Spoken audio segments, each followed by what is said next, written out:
आज जो हम वीडियो आपके सामने प्रस्तुत करने जा रहे हैं वो डचों पे है। टॉपिक जैसा कि मैंने पहले ही बताया था, अराइवल ऑफ यूरोपियंस, भारत में यूरोपीय शक्तियों का आगमन। और इससे पहले जो वीडियो था उसमें हमने डिस्कस किया था पोर्चुगीज, पुर्तगालियों के बारे में। आज जो टॉपिक है वो है आपका द डच। कोशिश करेंगे सारी इंफॉर्मेशन आ जाए, इससे रिलेटेड जितने भी क्वेश्चंस आए हैं पिछले 20-25 सालों में उनको भी। चलिए कोशिश करते हैं मैप के थ्रू, अच्छा लगेगा ये भी। हाँ, the Dutch. Dutch basically Netherlands के हैं। ये नेदरलैंड है, ये बेल्जियम है और लग्जमबर्ग है, स्विट्जरलैंड है, ये फ्रांस है, स्पेन और पोर्चुगल। पुर्तगाल ये है, स्पेन है, फ्रांस वगैरह जैसे मैंने बताया है, स्विट्जरलैंड, लग्जमबर्ग, बेल्जियम और नेदरलैंड्स। डच यही के निवासी है, नेदरलैंड्स के। और नेदरलैंड को हॉलैंड भी कहा जाता है। हॉलैंड, नेदरलैंड का मतलब होता है, नेदरलैंड का मतलब लो लेवल। कहने का मतलब है कि अगर हम इस कंट्री का सी लेवल देखें तो सी लेवल से बहुत ज्यादा ऊंची नहीं है। इसकी ऊंचाई ज्यादा नहीं होने के कारण ही इसको नेदरलैंड्स कहते हैं। हॉलैंड भी नाम है। Amsterdam, Amsterdam capital, Amsterdam capital है हॉलैंड की या नेदरलैंड्स की। अच्छा, और भी कुछ इंपॉर्टेंट पॉइंट जो आएंगे सभी देखे जाएगा इसमें। हॉलैंड जो आपकी एम्स्टर्डम की पोजीशन ये है, लगभग ये पोजीशन है। और यहां पर हेग है, हेग।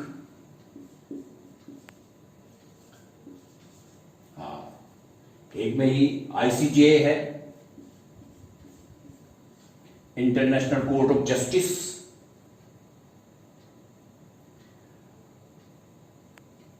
जहां पर जजेस का अपॉइंटमेंट 9 इयर्स के लिए होता है। ये एग्जाम में कई बार आया है कि इंटरनेशनल कोर्ट ऑफ जस्टिस में जो अंतर्राष्ट्रीय न्यायालय है कहां है? हेग में है। और हेग में हेग कहां है? नेदरलैंड में है। अच्छा, और अपॉइंटमेंट जजेस का कितने ईयर के लिए होता है? 9 इयर्स पर्टिकुलर है। कई बार ये क्वेश्चन आया है, कई परीक्षाओं में आया है, इसको आपको ध्यान रखना है। और इस वक्त जो भारत के जो जस्टिस हैं, जस्टिस दलबीर भंडारी, यहां पर जो है री इलेक्ट हुए हैं दोबारा, इस वक्त जो है इसमें काम कर रहे हैं। और कुलभूषण यादव का जो इस वक्त पाकिस्तान की जेल में है, यहीं पर जो है वो केस सुनवाई हुई थी। बड़ा फेमस है ये। आज जो है जैसे कि न्यूज़पेपर वगैरह आप देखते होंगे तो कुलभूषण यादव की जो हियरिंग हुई थी, उनसे मैटर जो है इंडिया पाकिस्तान का जो मैटर गया था वो आईसीजे में ही गया था। और इस वक्त पाकिस्तान की जेल में है कुलभूषण यादव जी। अच्छा, रोटरडम, रोटरडम की पोजीशन ये है, लगभग हेग से थोड़ा नीचे पड़ेगा। रोटरडम जो है पोर्ट सिटी है, नेदरलैंड का, बहुत इंपॉर्टेंट है। इसके बारे में मैं आपको बताऊंगा लास्ट में एक्स्ट्रा इंफॉर्मेशन में। फिलहाल ये 3 मैंने जो है आपको बताए हैं, एम्स्टर्डम, हेग और रोटरडम।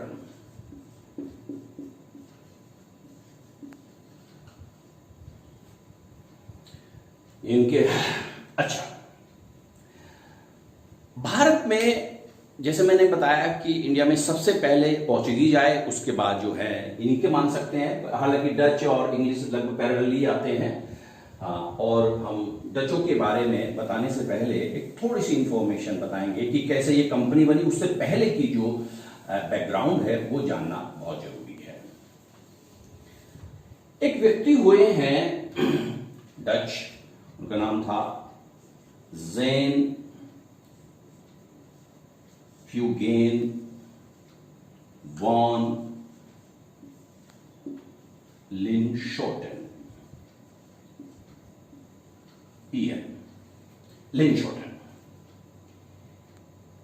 ये जो व्यक्ति है डच है। ये भारत में डचों के आने से पहले ये पूरा कोस्टल एरिया में और इधर साउथ ईस्ट एशिया में इंडोनेशिया वगैरह है, ये आपके है स्पाइस आइलैंड है, जो मसाला द्वीप है, इन पे पोर्चुगीज इन्फ्लुएंस था। पोर्चुगीज कंट्रोल में थे ये एरिया काफी, जो है इनकी यहाँ फैक्ट्रीज थी, सेंटर्स थे, सेटलमेंट्स थे। तो ये जो डच व्यक्ति था जैन यूगेन वान लिनशोटन, इस एरिया में भी रहा पोर्चुगीज के अंडर में, उनके साथ आया और गोवा में भी रहा। गोवा की पोजीशन ये है, गोवा में काफी दिनों तक रहा ये। रफली समझ सकते हैं कि 583 से लेकर 88 तक जो है ये रहा व्यक्ति। 88, 89 भी लिखा है बुक में। कहने का मतलब है कि अब क्या कहते हैं, पोर्चुगीज के अंडर ये काम करता था डच। इस व्यक्ति को यानी कि जैन यूगेन वान लिनशोटन को इस पूरे ट्रेड रूट्स के बारे में और क्या क्या यह कमर्शियल पॉसिबिलिटी है, वाणिज्यिक संभावनाएं क्या हैं, ये पूरी इंफॉर्मेशन हो गई थी। इसके पास फुल इंफॉर्मेशन थी। यहां तक लिखा है बुक्स में, हिस्टोरियंस ने लिखा है कि जो क्लासिफाइड इंफॉर्मेशन होती है, जिसपे मतलब ऑथोराइज्ड पर्सन ही उस तक पहुंच पाता है या एसेस होती है, वो क्लासिफाइड इंफॉर्मेशन तक भी इस व्यक्ति ने, जो गुप्त सूचनाएं थी जो पोर्चुगीज ने छुपा के रखी थी यूरोप से, उस तक भी इस व्यक्ति की एक्सेस हो गई थी, काफी पहुंच हो गई थी और उसको कॉपी कर लिया था इस व्यक्ति ने। जब भारत से लौटा ये व्यक्ति, इंडिया से लौटा, 1596 के आसपास इसने अपना जो एक्सपीरियंस रहा और जो इसने देखा इंडिया में और साउथ ईस्ट एशिया में, स्पाइस आइलैंड वगैरह में, इंडोनेशिया में, ईस्ट इंडीज जिसको आप कहते हैं, ये ईस्ट इंडीज है, उसके अपने एक्सपीरियंस को इसने एक बुक में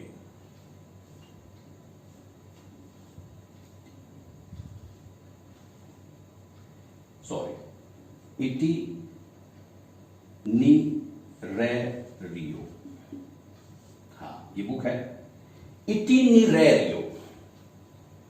हाँ, इस बुक में इस व्यक्ति ने अपने जो है एक्सपीरियंस को लिखा।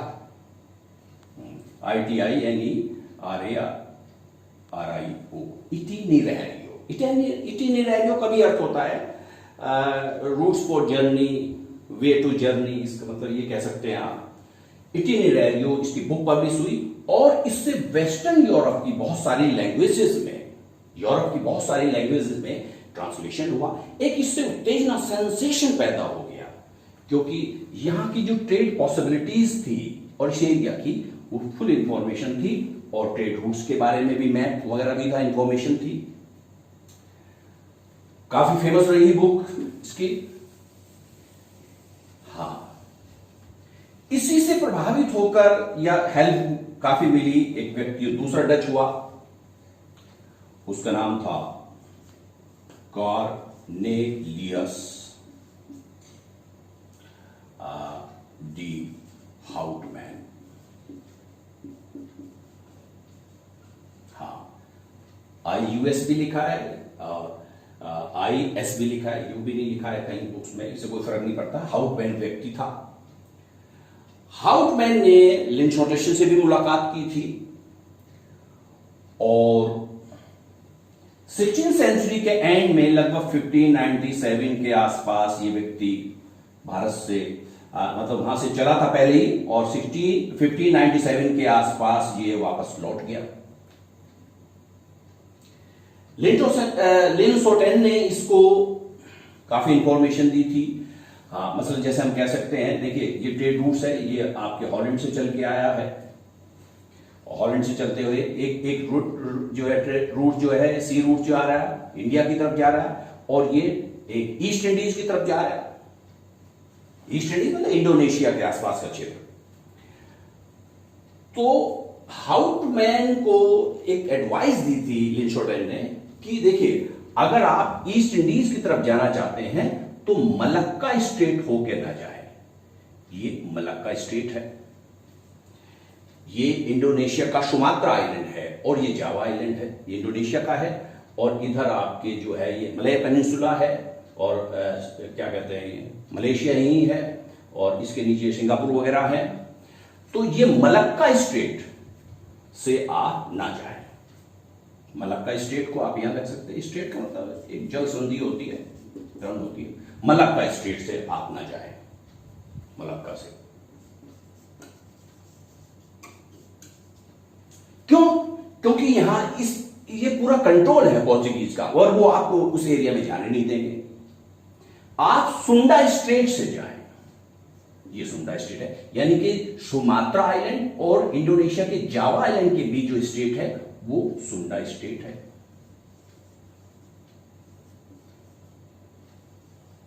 से जाए। और ये हाउटमैन सफल रहा, लौट आइए। जैसे मैं 1597 के आसपास ये व्यक्ति लौट गया। ऑलराइट, इस प्रकार से धीरे धीरे डचों का आगमन शुरू हुआ भारत में और साउथ ईस्ट एशिया में। स्पाइस आइलैंड जो ईस्ट इंडीज कहते हैं, ईस्ट इंडीज का रफली आप समझ लीजिए इंडोनेशिया के आसपास का क्षेत्र, इंडोनेशिया और उसके आसपास का क्षेत्र। अच्छा, अब लिन शोटेन के बाद हाउटमैन आए। हाउटमैन के बाद अब ये हुआ कि डच व्यापारियों ने, जो डच ट्रेडर्स थे, मर्चेंट थे, उन्होंने एक कंपनी की आवश्यकता महसूस की कि एक कंपनी होनी चाहिए। तो 1602 में डचों ने एक व्यापारी कंपनी बनाई और उसका नाम लिखा, उसका नाम रखा वेरिंगडे ओस्ट इंडीज, इंडीसे कहेंगे इसको, इंडीसे वेरिंगडे ओस्ट इंडीसे कंपनी, इसको शॉर्ट में वीओसी भी कहते हैं। ये कंपनी का नाम रखना यूपीएससी में, आईएएस में भी पूछा गया कि ये किसकी थी। ये डचों की कंपनी का नाम है। इससे पहले पोर्चुगीज का जो एम्पायर था जिसको मैंने बताया वो भी आ चुका है, एस्ट्रोडा इंडिया। पोर्चुगीज वाले वीडियो में देखिए आप उसको। हाँ, इसका मतलब है the United east Indies company. ये इन्होंने 1602 में डचों ने ये बनाई और इन्होंने वही मार्ग फॉलो किया साउथ अफ्रीका का ही। ये साउथ ईस्ट का केप ऑफ गुड होप है, ये पहले भी मैं आपको बता चुका हूं। और इसी मार्ग को जो पोर्चुगीज ने फॉलो किया था, फॉलो करते हुए भारत और ईस्ट इंडीज साइड में ये की ओर ये लोग गए। अच्छा, इसके पश्चात भारत में और आसपास के इधर भी काफी क्षेत्रों में इन्होंने अपने ट्रेडिंग सेंटर्स बनाए। भारत का मैंने मैप बनाया है जहां इनकी फैक्ट्रीज थी। अच्छा, थोड़ा फैक्ट्रीज के बारे में, फैक्ट्री भारत में कौन कौन सी फैक्ट्री थी उसको बारे में बताने से पहले फैक्ट्री को थोड़ा सा डिफाइन कर देते हैं। फैक्ट्री क्या थी, क्योंकि आजकल जो मॉडर्न कॉन्टेक्स्ट है, जो मॉडर्न सेंस है, उसमें फैक्ट्री का कुछ दूसरा सेंस है, उस वक्त कुछ दूसरा हुआ करता था। बेसिकली फैक्ट्रियों की स्थापना करने की जो ट्रेडिशंस थी वो इटालियंस ने शुरू की थी।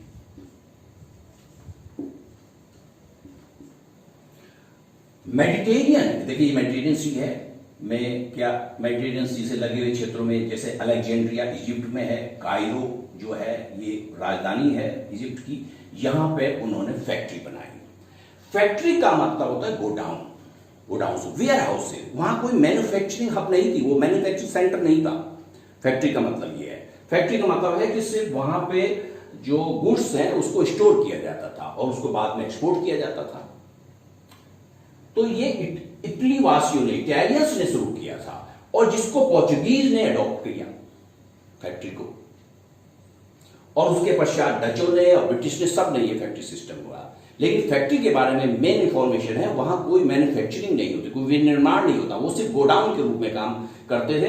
होता था उसकी उपयोगिता, और क्या कहने ये आपका जो क्या कहते हैं, और कंपाउंड होता था, उसमें इनके ऑफिशियल्स भी रहते थे, सर्वेंट्स भी रहते थे, तो मैन्युफैक्चरिंग नहीं होती थी।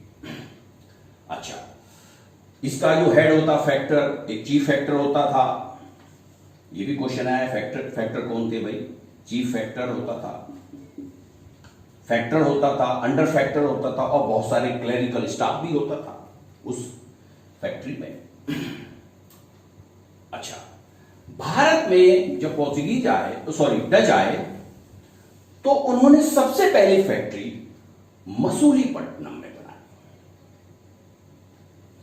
ये ध्यान रखना, ये कई बार क्वेश्चन आया है कि डचों की फर्स्ट फैक्ट्री का थी मसूलीपट्टनम में। मसूलीपट्टनम की पोजीशन ये है, आंध्र में है इस बार। अच्छा, फर्स्ट फैक्ट्री है इंडिया में, मैंने लिख लिया है, और 16 ईयर भी पूछा है, 1605 पे जो है आप टिक लगेगा, किस ईयर में? 1605 में उन्होंने, डचों ने भारत में पहली फैक्ट्री बनाई। अच्छा, अब चलते हैं इनकी मेन फैक्ट्री। ये सूरत में थी, गुजरात में सूरत, भड़ोच में, और कैम्बे और अहमदाबाद, ये मेन थी। अच्छा, इधर कोचीन थी, कोचीन का तो मैंने आपको बताया, कोचीन में पोर्चुगीज भी थे। अच्छा, और इधर ये मालाबार कोस्ट हो गया, इधर ये कोरमंडल कोस्ट है, कोरमंडल कोस्ट पर नागपट्टनम, कराईकल, पुलिकट, पट्टापुल्ली, ये सब हैं, आप देखिए इसको। निजामपट्टनम भी कहते हैं पट्टापुलिकट, मसूलीपट्टनम तो हम डिस्कस कर ही चुके हैं, और बालाशोर, पीपली, चिंसुरा बंगाल में थी। इंपॉर्टेंट है ये क्वेश्चन भी आया जो है कि जो है ये जो कौन सी फेमस जो है फैक्ट्री थी डचों की बंगाल में? चिंसुरा पे लगेगा। ढाका तो इस वक्त बांग्लादेश में चला गया। कासिम बाजार, और ये पटना बिहार में और आगरा में भी थी इनकी फैक्ट्री। हाँ, देखिए जो इंपॉर्टेंट है, जो अक्सर पूछी जाती है, मसूलीपट्टनम, पुलिकट, और आपके बालाशोर, चिंसुरा, काशिम बाजार, ये इंपॉर्टेंट सेंटर्स माने जाते हैं इनके फैक्ट्री के, जो आपको याद होने चाहिए। मैंने सारी जहां तक कोशिश की है सभी लिखा है, लेकिन जो अनइम्पॉर्टेंट थे उसको छोड़ दिया गया है।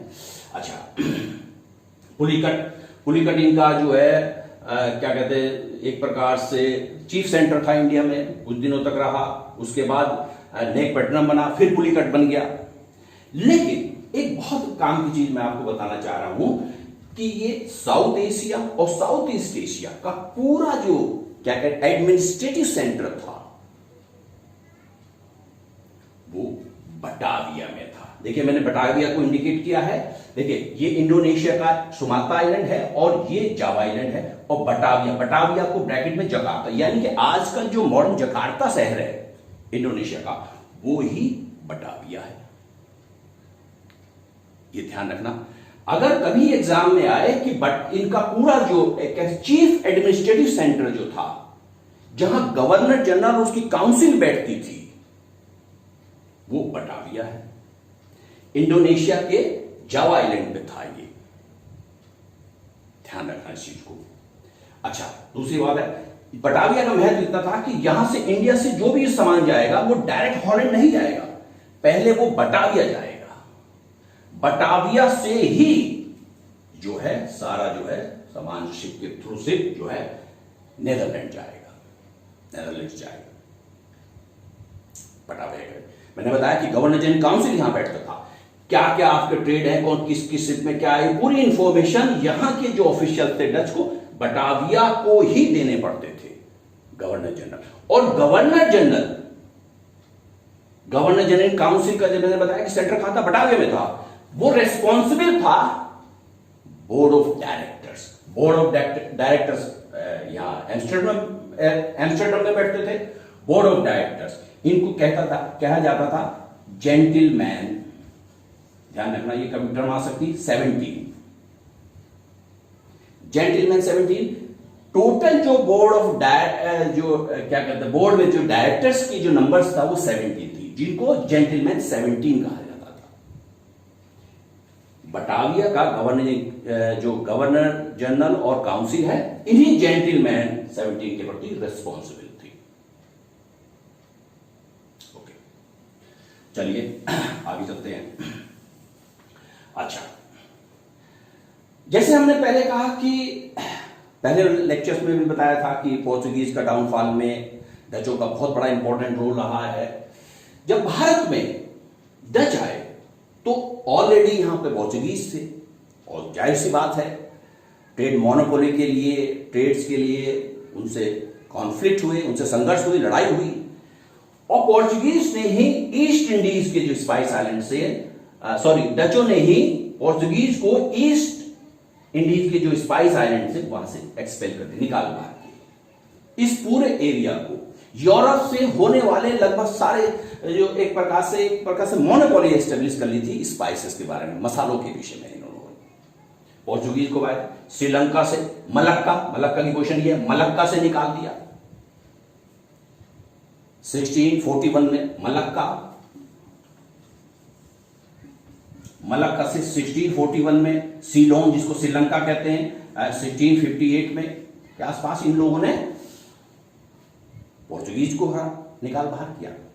कहने का मतलब है डचों ने भारत और आसपास के जो साउथ ईस्ट एशिया थे, जो पोर्चुगीज को जो इन्फ्लुएंस था उसको बहुत कम कर दिया। अच्छा चलिए, अच्छा इसके बाद इनका संघर्ष जो कॉन्फ्लिक्ट था वो ब्रिटिश से भी हुआ। ब्रिटिश भी लगभग इसी वक्त आए। दोनों आप जो क्या कहते हैं फ्रेंड्स के रूप में, मित्रों की तरह भारत में आए थे, लेकिन जल्दी ही आपस में शत्रु बन गए। राइवलरी एक प्रकार से क्रिएट होगी उनके मध्य। अच्छा, मित्र थे क्योंकि दोनों ही जो है कंट्री, ये आपका ब्रिटेन है, हॉलैंड, दोनों प्रोटेस्टेंट को फॉलो करने वाले थे, और स्पेन और पोर्चुगल जो है ये कैथोलिक का डोमिनेंस था। तो मित्रों के रूप में एंटर किया भारत में, लेकिन शीघ्र ही इनमें शत्रुता पैदा हो गई। अच्छा, डचों का जो संघर्ष हुआ ब्रिटिश से, इधर हुआ साउथ ईस्ट एशिया में, इंडोनेशिया के और थोड़ा सा जावा आइलैंड के थोड़ा सा और आपके नॉर्थ ईस्ट में चला जाए तो एक आइलैंड पड़ेगा एम्बोयना। ये क्वेश्चन आ चुका। एम्बोयना मैस्कर जो है हत्याकांड जो है ये हुआ। एम्बोयना में क्या हुआ कि डचों ने बहुत सारे जो है क्या कहते हैं ब्रिटिश थे, जो इंग्लिश थे, उनकी हत्या कर दी।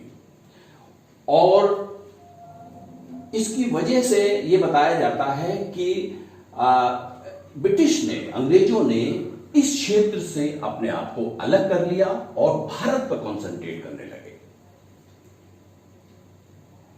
ये भी बुक्स में लिखा है कि ये जो अबोयना हत्याकांड था, वो एक प्रकार से वरदान सिद्ध हुआ ब्रिटिश के लिए, और भारत को उन्होंने ज्यादा ध्यान दिया। और धीरे धीरे ये हुआ कि एक प्रकार से अंडरस्टैंडिंग हो गई। हालांकि अभी बाद में बताऊंगा मैं आपको कि और क्या वजह थी।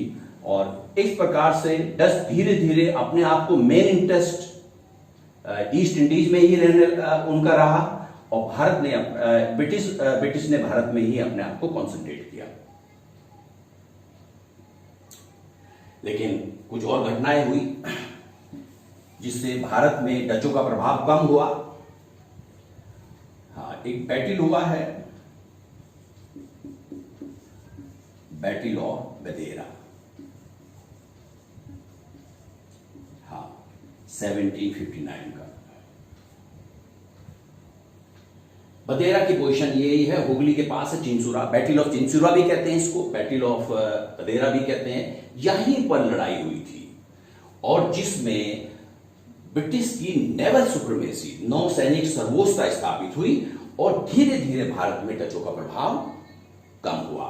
अच्छा, ब्रिटिश ने पोर्तुगीज के सहयोग से लगभग 1795 के आसपास पूरी तरह से इनका डचों का भारत में प्रभाव खत्म कर दिया था। इस प्रकार से भारत में धीरे धीरे जो है डचों का प्रभाव हुआ और भारत धीरे धीरे ब्रिटिश के अधिकार क्षेत्र में चला गया और इन्होंने अपने आप को ईस्ट इंडीज में ही कॉन्सेंट्रेट किया। अच्छा,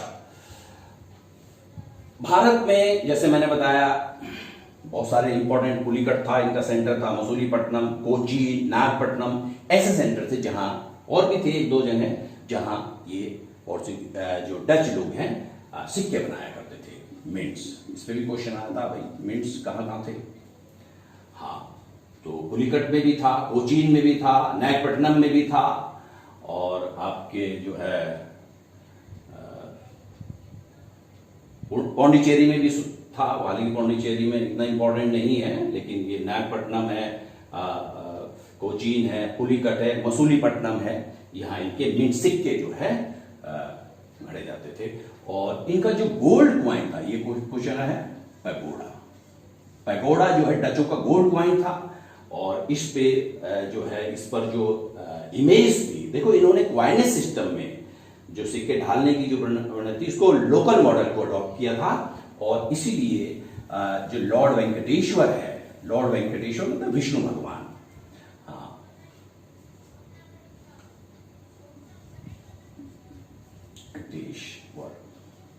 लॉर्ड वेंकटेश्वर विष्णु, हाँ, की इमेज जो है पगोड़ा पे छपवाई थी। यानी कि ये गोल्ड कॉइन था पैगोडा और जिसपे भगवान विष्णु, जिनको वेंकटेश्वर कहा जाता है, जो है उस पे गोल्ड कॉइन थी। ये आपके बारे में हो गया। अच्छा, एक ही फेल्योर डचों की, वही फेल्योर क्या है, जैसे कुछ कॉमन फेल्योर थी। एक तो ये भारत में पुर्तगालियों को तो दूर करने में, पुर्तगालियों को बाहर करने में तो सफल हुए, उनका प्रभाव को कम करने में सफल हुए, लेकिन ब्रिटिश जो पावरफुल होके आ रहे थे उनका सामना नहीं कर पाए। यानी कि जो ब्रिटेन की जो सुपरमेसी थी वो मेंटेन हो गई और उनके सामने ये लोग टिक नहीं पाए। एक तो ये वजह हुई। अच्छा, दूसरी वजह जो है, जैसे मैंने बताया है कि बदेरा के बैटल से ये काफी वीक हो गए थे, बैटल ऑफ बदेरा। तीसरा बात जो है कि डायरेक्ट जो गवर्नमेंट के जो नेदरलैंड गवर्नमेंट थी उसके कंट्रोल में थे ये, तो बहुत ज्यादा खुल के काम भी नहीं कर पा रहे थे। अच्छा, और करप्ट ऑफिशियल्स थे, ऑफिशियल्स करप्ट थे, ये भी एक कॉज बताया जाता है। तो इस प्रकार से धीरे धीरे हाँ भारत में डचों का प्रभाव कम हुआ और अपने जो है ये साउथ ईस्ट एशिया में ही डच जो है सक्सेसफुल रहे। अच्छा, चलिए कुछ एक्स्ट्रा इंफॉर्मेशन है डचों के विषय में बताई जाए जो एग्जाम पॉइंट ऑफ व्यू से आता है। देखिए, मैंने कहा था आपको शुरू में ये बात चीज बताई थी कि नेदरलैंड का मतलब लो लैंड, यानी कि सी लेवल से बहुत ज्यादा ऊपर नहीं है इस देश का स्तर जो है। हाँ, तो इन लोगों ने, डचों ने क्या किया है कि जो सी की तरफ, मतलब सी की तरफ बढ़ाकर लैंड को इन्होंने ऑक्यूपाई किया है। ऑक्यूपाई का मतलब यह है कि इसके लिए इन्होंने, ये लोग क्या करते हैं कि जैसे डाइक्स का निर्माण करते हैं। डाइक्स मतलब एम्बैंकमेंट्स होते हैं, तटबंध होते हैं जो समुद्र के पानी को रोकने के लिए या उसको एक भूमि में कन्वर्ट करने, लैंड में कन्वर्ट करने के लिए तटबंध बनाते हैं ये उसके। और उस वाटर को जो डाइक के इस साइड में आ गया है उसको जो है उसको पंप करके बाहर निकाला जाता है और उसको लैंड जो है, जो रिक्लेम लैंड हुई, जो भूमि प्राप्त हुई, उसको होल्डर कहते हैं। यानी कि डाइक से तटबंध बनाए और फिर वो जो भूमि प्राप्त हुई उसको ड्राई किया और उसको फिर बाकी सब उसको यूज होता है बाकायदा में। तो हॉलैंड में ये भी एक प्रैक्टिस मानी जाती है, होल्डर्स कहते हैं। होल्डर्स वो लैंड हुई जो समुद्र को पाट कर बनाई गई और डाइक्स तो जो समुद्र के पानी को रोकने के लिए बनाए गए तटबंध। अच्छा, चलिए, हाँ, ये क्योंकि ये टर्म्स आदि हैं, हालांकि ये हिस्ट्री का नहीं विषय है, ये भूगोल का है, ज्योग्राफी का है ये, लेकिन फिर भी याद है क्योंकि एग्जाम में तो आते हैं भाई ये। अच्छा, जैसे मैंने बताया था कि एक इनका सबसे इंपॉर्टेंट जो क्या कहते हैं पोर्ट है हॉलैंड का, जो इंटरनेशनल जो इंपॉर्टेंस का है, अंतरराष्ट्रीय स्तर पर भी बड़ा महत्वपूर्ण माना जाता है, रोटरडम। हाँ, यूरोप में एक बड़ी फेमस रिवर जो है निकलती है वो राइन। हाँ, राइन बेसिकली का ओरिजिन स्विट्जरलैंड से होता है और ये ऑस्ट्रिया वगैरह से और फ्रांस, और ये फ्रांस है, इधर जर्मनी के बीच में नेचुरल बाउंड्री बनाएगी और फिर ये नेदरलैंड पे से होती हुई रोटरडम जो है, रोटरडम पोर्ट यही है और जो है ये नॉर्थ सी में गिरेगी। ये नॉर्थ सी है, उत्तरी, हाँ नॉर्थ सी में गिरती है ये राइन। रिफ्ट वैली से बहती है, ये रिफ्ट वैली से बहती है, ध्यान रखना रिफ्ट वैली से, ये क्वेश्चन भी आया था कि कैसे बहती है, रिफ्ट वैली से, इंपॉर्टेंट है ये। अच्छा, डेल्टा भी बनाती है, डेल्टा इंपॉर्टेंट है, तो गंगा का जो चापाकार या आर्कुएट जो फॉर्म होती है डेल्टा की, वो ये भी बनाती है, डेल्टा बनाती है। और रोटरडम जो है विश्व का जो है व्यस्ततम जो है पोर्ट में आता है, सिंगापुर रोटरडम जो है। और राइन जो रिवर का जो इनलैंड ड्रेनेज जो वाटरवे है, ये व्यस्ततम जो है जलमार्ग माना जाता है, ये ध्यान रखना, फिर ये इस टाइप से क्वेश्चंस आते हैं।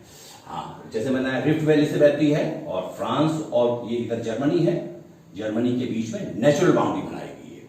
अच्छा, रिफ्ट वैली है, रिफ्ट वैली तो आप लोगों ने पढ़ी होगी, ये अफ्रीका में भी ग्रेट रिफ्ट वैली है, भारत में भी कुछ नदियां रिफ्ट वैली में बहती हैं, जैसे नर्मदा, तापी, ये क्वेश्चन बहुत सारे कई बार आ चुके हैं, दामोदर, हाँ दामोदर भी है, पिछली बार ही आया ये Uttar Pradesh public service commission में, और ये यूपीएससी भी कई बार पूछ चुकी। तो इस प्रकार से जो है क्या कहते हैं ये रिफ्ट वैली में बहती है। और कोई इंफॉर्मेशन जो इंपॉर्टेंट है मैं आपको बता देता हूं अभी। देखिए, हाँ, अभी एक हमने टर्म एक फैक्ट्री यूज बताई थी आपको, पुलिकट। पुलिकट काफी सेंटर रहता है, यहाँ पे पगोडा वगैरह भी बनते थे, जो पॉइंट थे। यहाँ पे जो डचों ने जो अपना जो किला बनाया था उसको गैल्ड्रिया कहते थे, गैल्डिया पोर्ट का नाम था, फोर्टिफाइड था ये पूरी फैक्ट्री, गैल्डिया था। अच्छा, एक क्वेश्चन और है डचों से संबंधित जो गांधी जी से भी जुड़ा है। देखिए, जब डच यहां से चले तो 1652 के आसपास, 1652 के आसपास इन्होंने इस क्षेत्र में जो आज का केप टाउन है, इस क्षेत्र में अपना सेटलमेंट बना लिया था। अच्छा, ये इसलिए डेट बताने की जरूरत है क्योंकि यहां पर जो है वार होगी, इसमें गांधी जी भी थोड़ा अपना सहयोग देंगे। वो था यहां पर डचों का सेटलमेंट हुआ और जो लोग कहलाए, जो लोग जो थे उनको कहा है बोअर। बोअर बेसिकली डचों के ही वंशज हैं, डिसेंडेंट्स हैं उनके। अच्छा, 19th सेंचुरी में के एंड में दो बोअर युद्ध हुए। एक का टाइम पीरियड ये है और एक का ये है, फर्स्ट बोअर वार और ये सेकेंड बोअर। इसमें गांधी जी ने, इस युद्ध के दौरान गांधी जी ने इंडियन एम्बुलेंस कोर बनाई थी। इंडियन एम्बुलेंस कोर का इस्तेमाल किया था बोअर के युद्ध के लिए। हाँ, ये गांधी जी ने बनाया था। ब्रिटिश इंडियन एम्बुलेंस कोर्स बनाई थी। हाँ, ब्रिटिश को असिस्ट करने के लिए, सहायता देने के लिए अंग्रेजों को, और उनको बाकायदा मेडल भी मिला था। और जलियांवाला कांड के बाद जब असहयोग आंदोलन, नॉन कोऑपरेशन मूवमेंट होता है भारत में, तो गांधी जी बोअर मेडल जो है मेडल को भी वापस कर देते हैं। जुलू मेडल, बोअर और जो है ये सब वापस कर देते हैं। ये तो बाकी गांधी जी के समय बताएंगे आपको, लेकिन ये इंफॉर्मेशन थी जो मैंने आपको बताई। ओके, इसके बाद जो है जो भी टॉपिक आएगा संभवतः जो है डेंस पढ़ा दें। डेंस हालांकि बाद में आते हैं, और थोड़ा स्वीडिश के बारे में एक शॉर्ट बहुत ही वीडियो बनाएंगे, लेकिन उसके बाद जो डिटेल में आएगा वो आएगा ब्रिटिश।